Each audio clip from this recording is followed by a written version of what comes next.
I wish Keith would come pave the jungle, it is murder on my delicate toenails. I know, Sonia, my toenails are also cracking.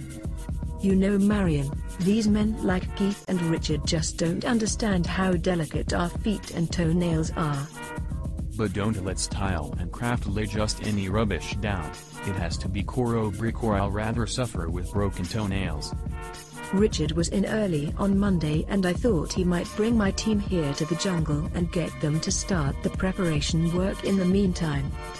I agree, the team will need a few months to do all the prep work. Who is paying for the paving to be done here? Oh, it is a donation from Keith. He knows how bad we need the jungle to be paved. It is not only good for our toenails but then Rasta the lion also has no hiding place. Okay, keep me updated on the paving. In the meantime I am going to buy another packet of smokes, only 3 packets today. I am cutting down from 5 a day.